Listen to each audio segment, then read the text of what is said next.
Four, three. Hello, everyone, and once again, welcome to NAACP's Reentry Toolkit Google Hangout. I am your host, Carlton Mayer II, and I'm the Program Specialist for NAACP National Headquarters, Criminal Justice Department. The purpose of the NAACP Reentry Toolkit Google Hangout is to discuss and explain the Reentry Toolkit, which was updated and posted on NAACP's website on the Criminal Justice Resource page.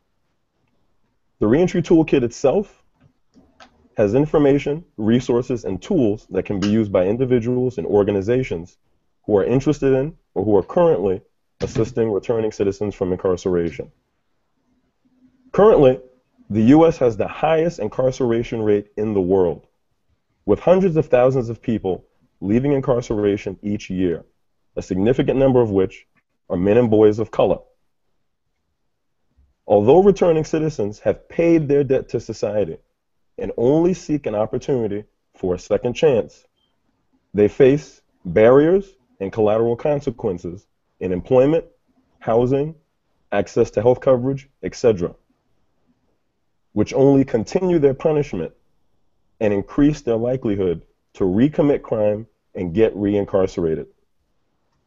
Now, one reason for these collateral consequences is the broad misperception that returning citizens are not capable of being reliable, trustworthy, and safe, that they do not deserve the same freedoms as a person who does not have a criminal history, and that instead they deserve to stay in a box where they're distanced and restricted from the general public. Now, in most cases, this broad misperception is false and does not apply to most returning citizens. As a matter of fact, as a black male in the U.S. society, I myself have experienced discrimination in school, in my community, in the workplace, with authority figures and others questioning me and my capabilities. This is similar to the discrimination that returning citizens face, in addition to collateral consequences. When all that returning citizens seek, like most people, is forgiveness for their mistakes and an opportunity to take back ownership of their lives. Now, returning citizens are very much so capable of doing this and of turning their lives around for the better, especially through effective reentry, which includes providing assistance in employment, housing, mental health, substance abuse, and addiction treatment, etc. With the proper assistance, the likelihood of a returning citizen recommitting crime and getting reincarcerated decreases substantially. This makes for safer communities and for a stronger economy. And this is where the NAACP Reentry Toolkit plays a very important role. But before we go into more detail on that, I'd like to introduce today's guest, Christopher Irvin, who is the radio host of Talk About It, located in Baltimore, Maryland, and also the CEO of the Lazarus Wright LLC. How you doing today, Chris? All right, Carlton. Good evening. How are you? Doing very well. I'd like to start off, I know some people might be a bit confused. Initially, we had announced that Nathan Pop Thomas would be on today's Hangout talking about housing. However, Nathan Pop Thomas has a family emergency, and I sent all of my positive energy over to him and his family, and he will be on a later Hangout. But for now, I was very happy that Chris was willing and also available to come in Nathan's place and be today's guest on today's show and talk about collateral consequences. So I'd like to start off by asking you, Chris, about the work you do in your organization and, what inspired you to do this work. Well, Carlton, I wear kind of a few hats. My main thing is to help friends, family, etc. Of course, I myself am a returning citizen, having been through these things. But what really inspired me is not my own issue. I was able to overcome my own personal situations. Is when I recognized that friends essentially came out of the woodwork when they saw me able to overcome the barrier, they see the progress being made. They say, well, can you help me? Can you help me? Can you help me? And this wasn't it's not an innate thing in me that I was just able to overcome, some issues or some situations, but just having knowledge that they didn't have. There's so many things that are kept away from people just because they're hidden in language, they're hidden in text. This whole issue of reentry is, in my opinion, the linchpin issue in our community, the Black community, with the history of collateral consequences and the attachment to the system that we have. Well, can you speak a little bit more about that? Well, the collateral consequences, these are the punishments. Of course, the court will call them something other than punishment, but they have been identified as punishment because they are restrictive in nature.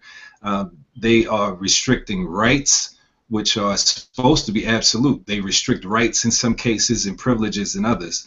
In particular, if you believe the work of, if you subscribe to the work of Michelle Alexander, the Fordham Urban Law Journal, or even the Uniform Law Commission, they're really, these punishments, especially as it relates to the war on drugs, have been targeted towards a certain group of people. We know who that is.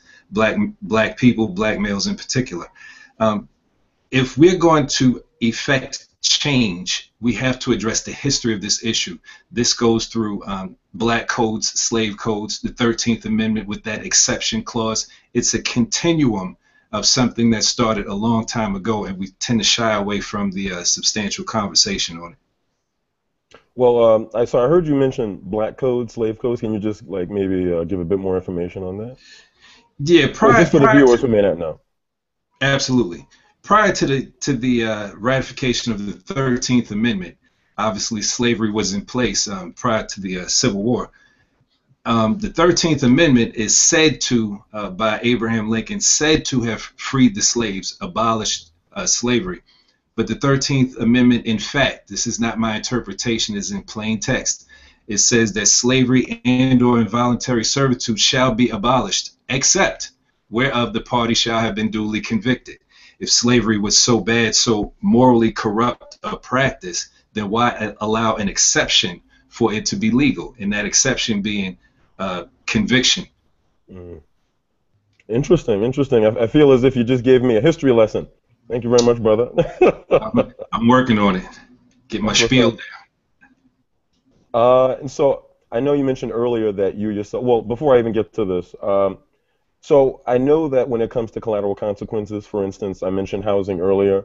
You have a lot of times people who are, incarcerated, when they come out, they don't have shelter or have limited shelter where, maybe they have a family or a friend who lets them stay at their place for a night or two, and then they're pretty much living off the street or living in a shelter. And I also know when it comes to employment, you talk about the Ban the Box campaign and having the question on job applications, and then when it comes to public access, health coverage access, I know that there's the issue of returning citizens who have mental health, substance abuse, addiction issues not being able to receive treatment because they don't have health coverage. How does that tie into the work you do with your organization, the Lazarus Right? Well, what we are doing in particular is we will have an in-house. I hate to use the term inpatient, but in using that term, people understand what I'm saying. We will provide housing and instruction. We will address all of these issues and make the person not only employable. I think that's kind of a misnomer to make someone employable. We want to give them the opportunity to be restored to a life of living on the outside. We don't want to prepare them for release. We want to prepare them for life, essentially a new life on the outside. We want to begin a new cycle for them. We want to break the cycle of incarceration and begin a new cycle of life. And so a lot of these, again, we just have to remember the history of this. Again, I kind of get caught up sometimes, Carlton, because it's really, it hurts the individual, of course. What is the benefit to a community of a person returning to that community who cannot properly provide for themselves, possibly their family, or positively affect the community? It serves no purpose besides that social conversation, that civic conversation. What is the legal What is the legality of punishing someone beyond the expiration date of a sentence given to them by a judge in a court of law? What is the legal basis for the continued punishment of any American citizen? And so, again, we have to, we look at disenfranchisement. That's kind of a buzzword. You look at all of the work out there, it says who predominantly is disenfranchised. The cornerstone rights, of course, the three cornerstone rights of being a citizen in this country, as identified in a lot of our social studies classes when we were younger, were the ability to protect yourself, your family, and your property, the ability to vote, and the ability to serve on a jury. Those are the three cornerstone rights. Now, we know serving on a jury is not necessarily a right under the Bill of Rights. Mm-hmm. But when you look at those three rights that are actually kept away from the formerly incarcerated returning citizens, and then again you accept the work that's provided, that this has been essentially race-based legislation. There's definitely a constitutional argument for the current system that we have in place. So while people are talking about attempting to better reentry, there's a much broader conversation to be had, in my opinion. Okay, all right. So I was going to say earlier, I know that you had mentioned that you yourself are a returning citizen. I want to say real quick, I like that shirt, the Bronx. That's what's up, New York in the house. Thank you, brother. That's what's up. I ran a 10-mile. It's not a marathon, a full marathon is 26.2. But I digress. I got my 10 in. I was in the boogie. Excellent. I got my medal. That's the way that New York does it, man. That's how we do. But yes, sir. I wanted to ask. I know you said you're a returning citizen yourself. I wanted to ask if you like after you released, did you have to face, or were you faced with any collateral consequences or challenges? Absolutely, because just having anything on paper, it doesn't matter. Let me go back to the 13th Amendment for a second, where that exception says, except where of the party shall have been duly convicted. We have to understand that a plea works as a conviction. Doesn't matter if it's a null process, and in fact, the way our system currently operates, you don't even have to plead or be found guilty. Just having that paper trail of contact with the system acts as a barrier to employment.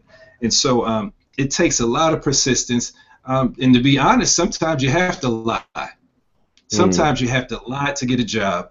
And it's so convoluted a system.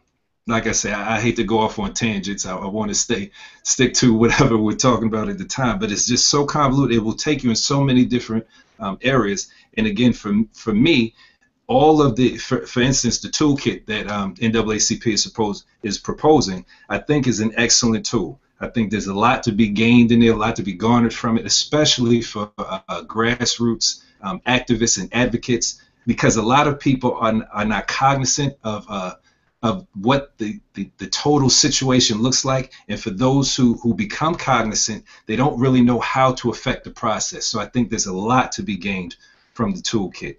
But there's just a lot there. I don't want to get off topic. No, I got you. No, thank you for that. Actually, I wanted to ask you, what exactly in the Reentry Toolkit, NAACP's Reentry Toolkit, do you think would be helpful for, other reentry practitioners? Well, the first thing that grabbed my attention was what NAACP leaders can do to advance reentry at national level. This felony disenfranchisement, that grabs my attention because right there is the conversation that I like to bring up that is rarely had.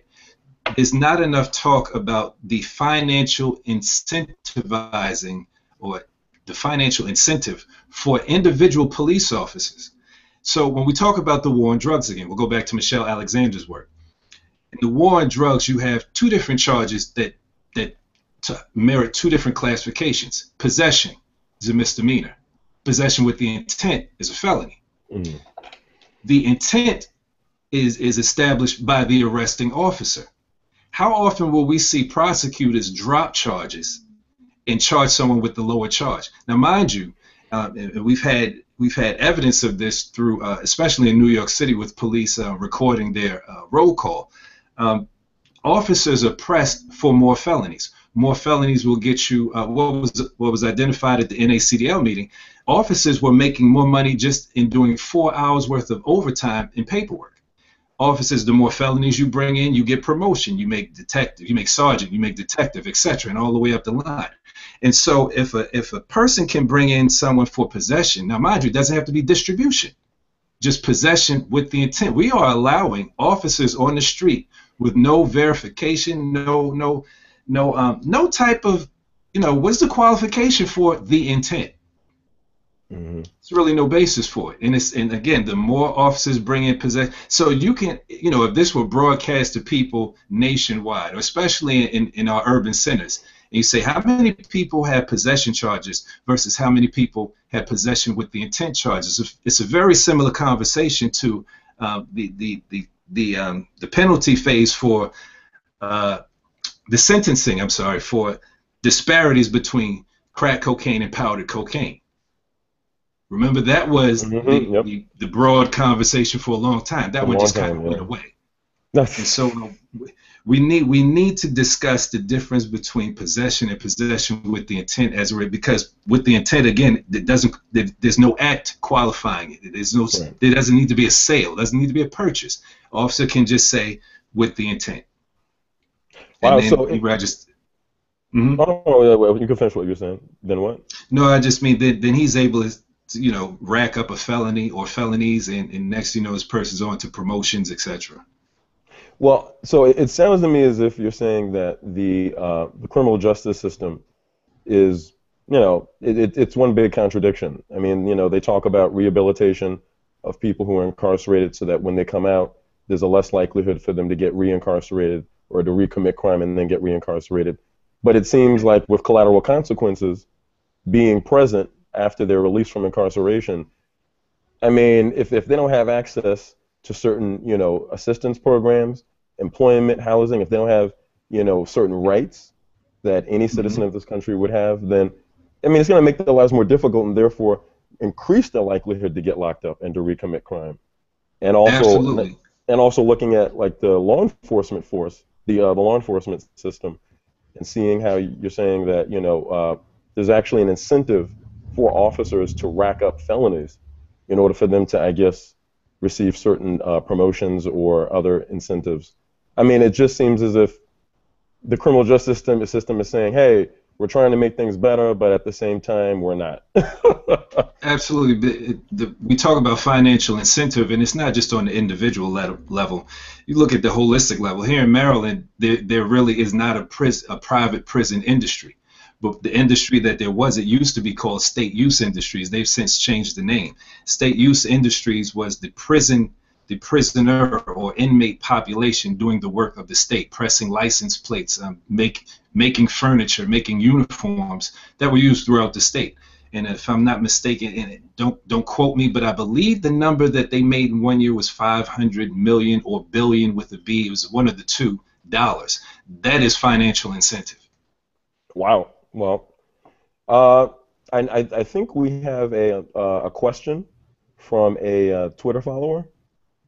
Okay. I'm waiting to see if anything pops up. Maybe not. And okay, maybe not. Well, at this point, we're getting to the end of the interview. Chris, is there any way that people can stay in contact with you or get in contact with you, learn more about your organization? There's a multitude of ways. My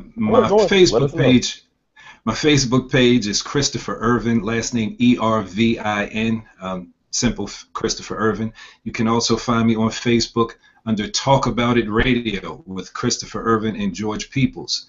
You can also get me on Twitter at CEASE99, CEASE 99, or the webpage is www.talkaboutitradio.com. Actually, Chris, we do have one question that just came through. I'll state it real quick. I'll let you answer it. What are the things that you can do to get housing if you have a felony? Well, see, that's where it gets complex. Every state is different, and so you have to find out the state and the city guidelines. If you're talking about city housing, every way has different guidelines. There is no uniform way of addressing this across the country. And the same applies to getting rights back. There are some states where, like I said, you can vote from prison, and there are states where you don't get your voting rights back at all. So it will really depend on not only what state, but what city the individual is in, and then what opportunities they have available.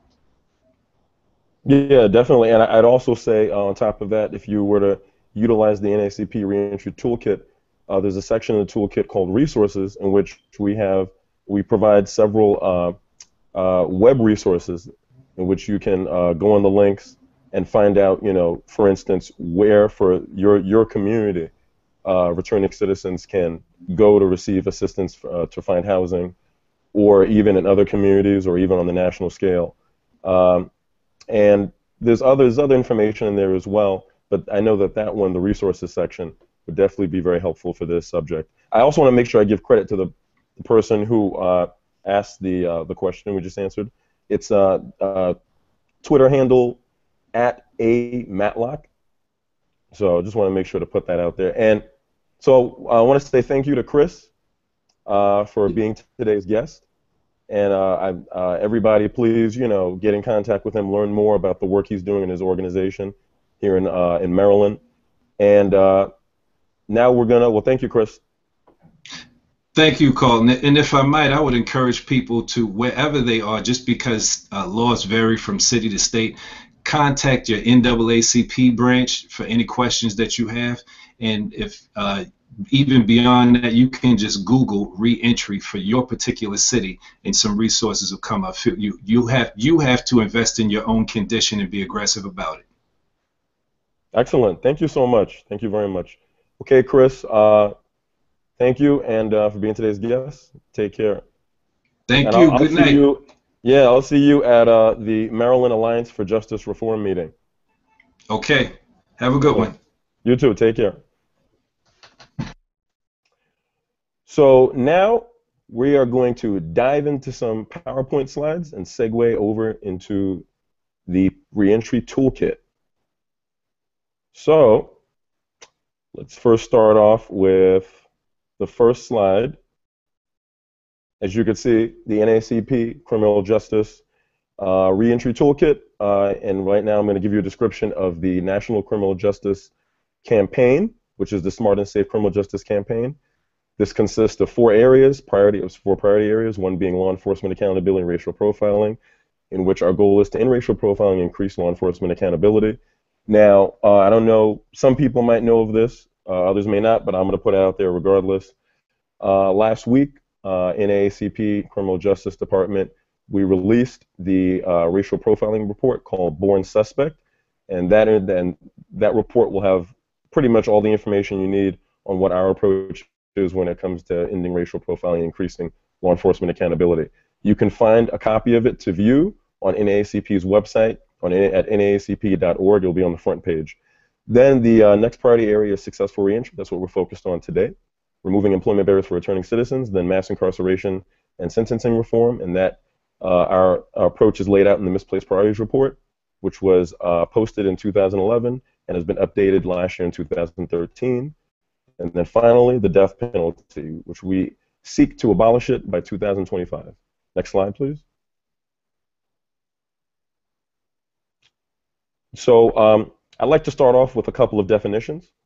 First, returning citizen, which is any individual has been convicted of a criminal act and has been discharged from the jurisdiction of the Department of Corrections or any other correctional jurisdiction. Next slide. Next is recidivism, which is a tendency to relapse into a previous condition or mode of behavior, especially a relapse into criminal behavior, which results in reincarceration. And you can see in the slide the revolving door of reentry, which we are trying to end, make it a one-way door on the way out, not the way back in. Next slide, please. Okay, so at least 700,000 people are released from jail and prison every year. They face collateral consequences, as we just discussed, such as loss of public housing benefits, employment barriers, they cannot sit on juries, parental rights, and in many states, voting rights. This has been called the new Jim Crow, which is also the title of Michelle Alexander's book on race in the U.S. It refers to the creation of a new caste of the U.S. population who are ostracized because they do not have access to these and other resources.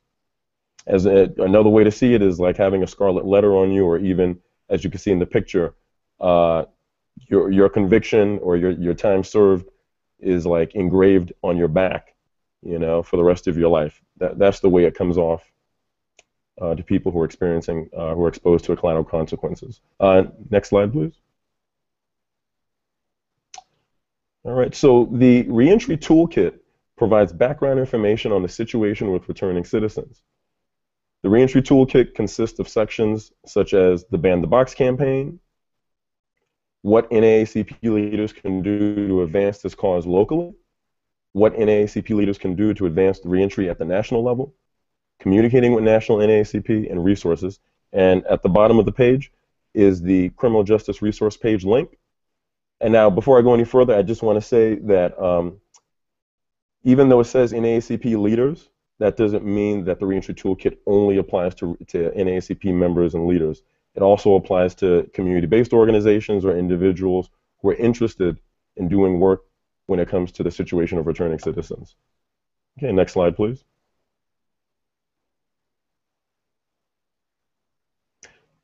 So the first section, which is the Ban the Box campaign, before I go into more detail on what the Ban the Box campaign is, I'd like to discuss the problem.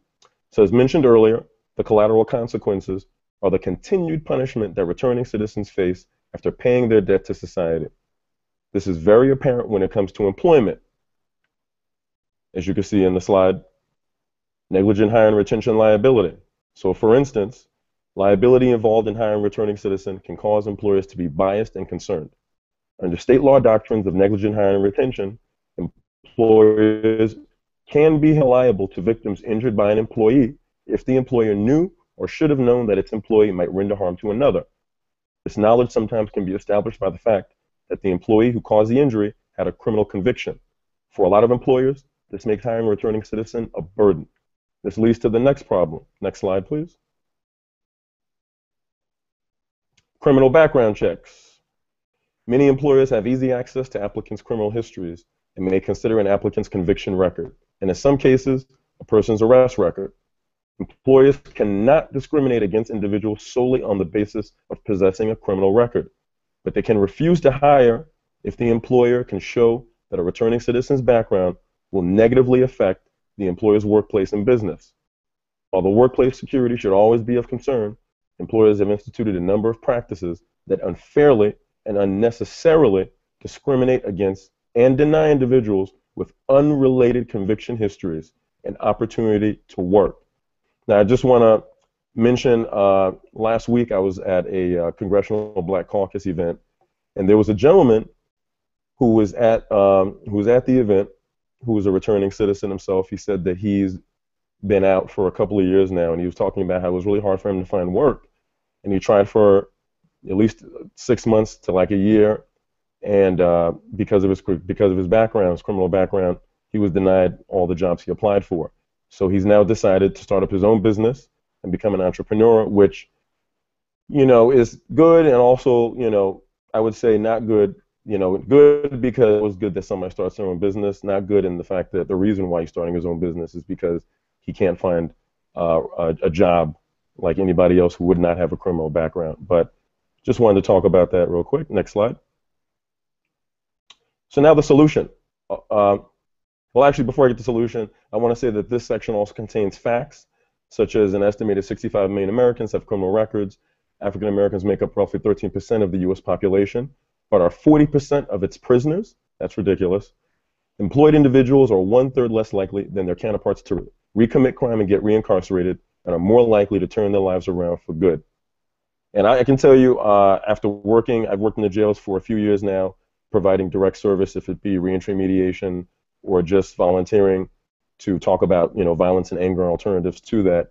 And it's really sad for me to walk in there, and I'm seeing a lot of brothers, mainly, who look like me and who are around my age, walking around locked up, and they're intelligent men and women, you know, but, you know, people make mistakes and they get caught up in the system, and that's why we're here talking about this. So the solution One is the Ban the Box campaign, as you can see on the slide. Now, the Ban the Box campaign in general, well, it's a nationwide campaign that's about the general box. In general, the Ban the Box policies are about, not asking the question about the criminal history on the initial phase of the job application, and instead of asking that question, which could discriminate against an applicant who has a criminal history background, to instead just look for their talent and abilities as it relates to the job that they're applying for. If they fit the criteria for the job, offer them an in-person interview. Now the employer will have an opportunity to see the applicant in person and decide if their personality would be a good fit for the workplace. And if so, then provide them with a conditional offer, in which the offer will be based on their criminal background check. Now, even though the background check is going to be run, the applicant will also have an opportunity to explain their record and provide evidence of rehabilitation, such as certificates from participating in programs like conflict management skills, anger management skills, GED classes, as well as recommendations from a case manager or work release coordinator, ex-employer, etc. I actually met a gentleman at a medium state prison a few weeks ago that I was doing some volunteer work in, and he showed me this book where he had like 32 certificates within that book, and all of them were pretty much proof of rehabilitation, and this is what he's doing while he's serving his time. And he told me that he has 30 more certificates that he didn't even include in the book. So, this is something that people take very serious, not just people who serve time, but also employers. Another important point about the Ban the Box campaign is that questions about a person's arrest history are not to be asked at all during the application phase at any point. Okay, next slide, please.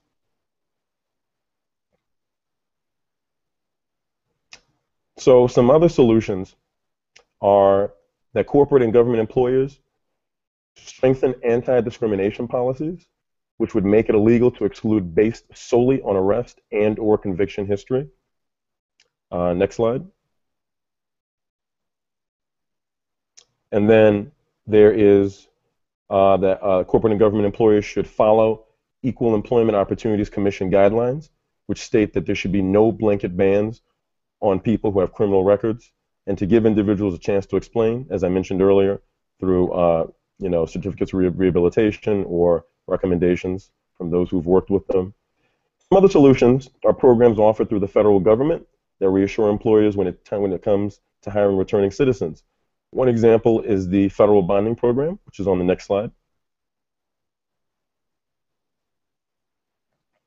Now, the federal bonding program is run through the U.S. Department of Labor, and it involves fidelity bonds being issued to an employer free of charge for at-risk employees or employees whose past experiences present an obstacle to future employment. Fidelity bonding is insurance purchased to pay back employers for loss of money or property sustained through the dishonest acts of their employees, such as theft, forgery, larceny, and embezzlement. The bond coverage is usually $5,000 with no deductible amount of liability for the employer. Higher amounts of coverage of up to $25,000 may be allowed if justified. The bond does not cover liability due to poor workmanship, job injuries, or work accidents. The bond insurance is free to the employer, which is very important. It goes into effect the first day of the job applicant's employment and will terminate after 6 months. After the 6 months, continued coverage can be purchased under the program's bond. The program is very successful, with over 42,000 job applicants made for at-risk job seekers who were automatically made bondable. That is excellent. This program acts as insurance for employers to hire at-risk employees. That's pretty much what it does. Now, another government program is the Work Opportunity Tax Credit, which is on the next slide. And the Work Opportunity Tax Credit is run through the Internal Revenue Service, or as we all know it, the IRS. This is a federal tax credit available to employers for hiring individuals from certain target groups who have consistently faced significant barriers to employment, such as returning citizens. Employers receive a tax credit for that taxable year for $2,400 per eligible employee per hire. Now, I'd like to move on to the next slide, which moves us into the next section of the toolkit. And that's what NAACP leaders can do to advance this cause locally. As you can see on this slide, create and/or join reentry councils or coalitions. Now, these are publicly funded groups who specifically focus on reentry issues within a particular community. An example would be, for instance, I had attended a reentry council meeting a few weeks ago for Montgomery County, and that was held at the Montgomery County Pre-Release Center. And at that meeting, there were service providers who were present, lawyers who were active with working with returning citizens. There was also some colleges there who provide GED classes to people who were serving time, and there were returning citizens and people who were currently serving time were present at this meeting.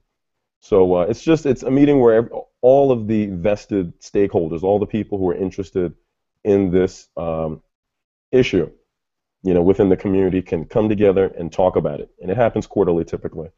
Next slide. Providing reentry direct services. Now, a good example of this could be like reentry mediation. It could be providing GED classes. It could be providing assistance with employment, or even providing assistance with housing.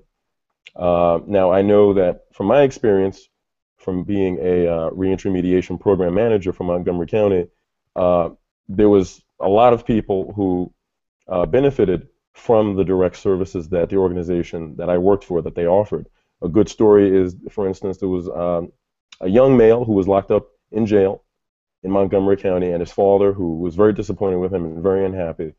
The son had a hard time communicating with him because the father was he had very high standards, let's just say that.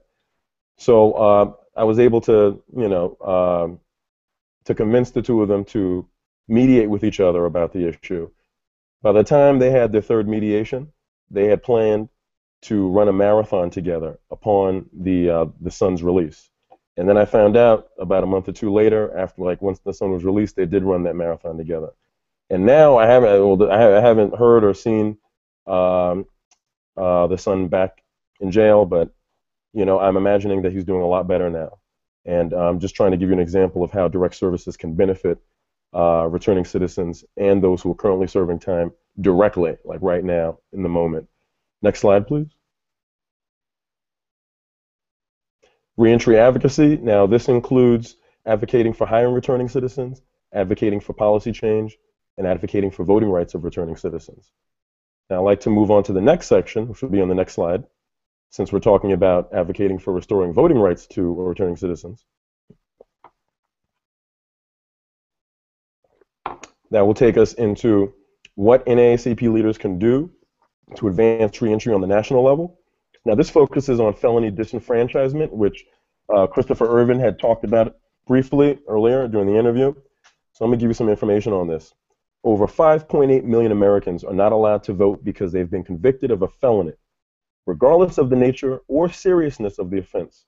More than 1/3 of these people are African Americans, and while the laws vary from state to state, in some states, including Florida, Kentucky, and Virginia, more than 1 in 5 African Americans have lost the right to vote. That is a substantial number. Now, there are other facts in this section of the Reentry Toolkit, and there's also information on voter suppression tactics, which would be very important right now, looking at the Voting Rights Act, and also the fact that elections are right around the corner. And then there's also a section on action that you can take, and this includes written letters to your Congress members in support of legislation to restore voting rights of returning citizens, such as the Democracy Restoration Act and legislation to allow the federal government to subsidize reentry direct services, such as the Second Chance Act. And I'm pretty, last I remember, the Second Chance Act was passed by the Senate Judiciary, I believe, on September 18th, not that long ago. So right now, it is being brought to the House Judiciary Committee for it to be reviewed and hopefully passed. All right, next slide, please. Yep. You can see some pictures. We pay taxes, let us vote. That's very important. Next slide. All right, now the last two sections are communicating with national NAACP and resources.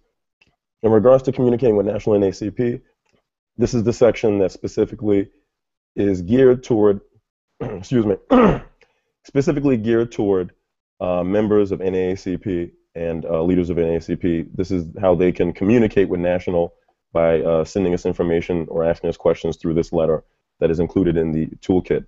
Now, the next slide, which focuses on resources, all right? Now, the resources section includes information on NAACP recommendations and best practices, which involves, that has information on speaking to potential employers about hiring or establishing hiring practices and retention practices for employing returning citizens from incarceration. There's also a section on resources on the web, which I mentioned earlier, and Chris and I were talking about that. And then on getting information on the web to assist returning citizens. Then there's also government programs to support hiring individuals with criminal records. Already mentioned the Work Opportunity Tax Credit and the federal bonding program.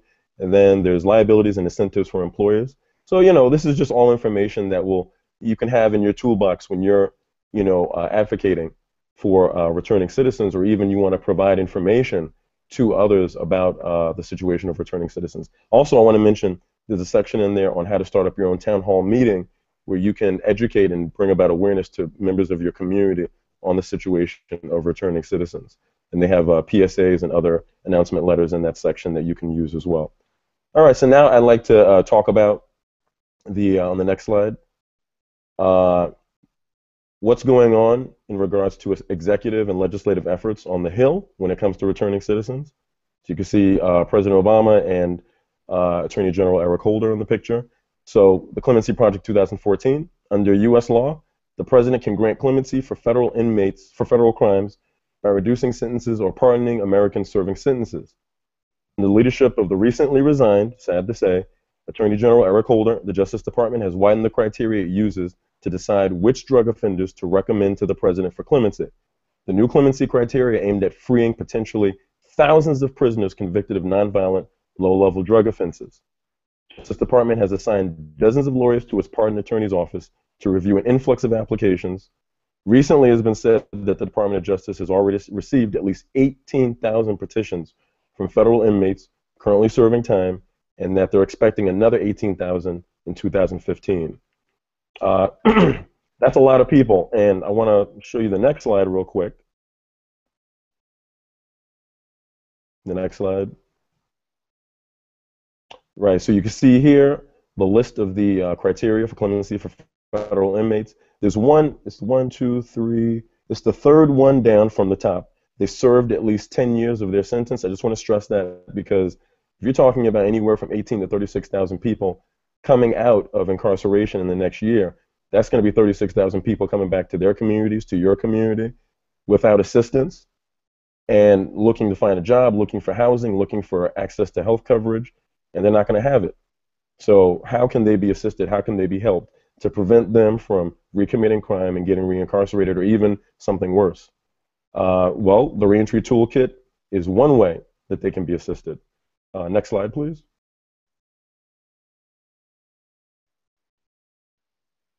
And here's the political odd couple.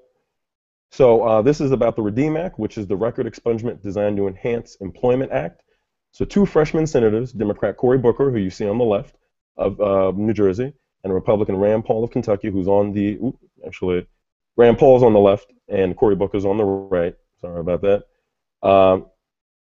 Have teamed up for a bipartisan effort to introduce a comprehensive overhaul of the nation's criminal justice system that they say will cut government spending and help make it easier for nonviolent criminals to eventually secure a job. The REDEEM Act creates a federal sealing pathway for nonviolent adult returning citizens, automatically seals and in some cases expunges juvenile records, improves the accuracy of FBI background checks, and lifts the lifetime SNAP and TANF, which are both government public assistance programs that help people who live below the poverty line with getting assistance with food and other necessary items on many nonviolent drug offenders. So this is very important. It has not been introduced yet, but it's in the works. Just want to put that on your radar. Next slide, please. Then there's the Drugs Minus 2 law. Now this has to do with the U.S. sentencing guidelines, which are recommended rules for judges to follow when determining sentence for a conviction in federal court. The guidelines look at the facts that led to the conviction. In the case of drugs, the guidelines look at two factors to come up with the starting point: the type and the quantity of drugs. The Drugs Minus 2 law, also known as Amendment 782, reduces the U.S. sentencing guidelines by 2 levels for all controlled substances across the board on the sentencing guideline table. This means that the sentencing guidelines will advise judges to start the job of calculating a sentence 2 levels below the current recommended sentence. As a result, more drug defendants will receive shorter sentences for nonviolent low-level drug offenses in federal court. In addition, so that's good news, more good news, the U.S. Sentencing Commission recently voted unanimously to make the amended U.S. sentencing guidelines retroactive, so that this amendment applies to federal inmates currently serving time whose guideline sentence was based on some quantity of any controlled substance. So that's excellent news. Just want to say that if a person was sentenced based on a statutory mandatory minimum law, this amendment does not apply to that. It only applies to people who were sentenced based on the guideline quantity calculation. So they're estimating that approximately 70% of drug defendants subject to the sentencing guidelines will be affected by this Drugs Minus 2 amendment. That is excellent. And the Sentencing Commission is expecting close to 50,000 federal inmates to be eligible to have their sentences shortened due to the retroactivity of this amendment. Now, this amendment goes into action as of November 1st of this year. However, people will be released from incarceration based on this amendment as of November of 2015. So once again, 50, 18,000, 36,000, 86,000, that's a lot of people coming back home from being locked up, you know, and being locked up for a certain period of time, usually a longer rather than shorter period of time. And that's, you know, a lot of research has been put out there and a lot of studies have been done that have shown that if a person is locked up or reincarcerated for a long period of time, it can be very difficult for them to get reincorporated and to readapt to being back in the community. So they're going to need help, they're going to need assistance, and that's a lot of people. And this is where the Reentry Toolkit can come in really handy. Now the last slide, oh yeah, I want to say that judge you can see is spinning the wheel of sentencing. And so now this law is going to give judges a lot more leeway with determining what a nonviolent drug offender sentence is going to be, as opposed to just saying 20 years, that's all it could be, or 20 to 30. It's like, oh, well, it could be 10 to 20, or it could be 5 to 20. You know, I'm just giving some examples that may not be that extreme. Next slide, please.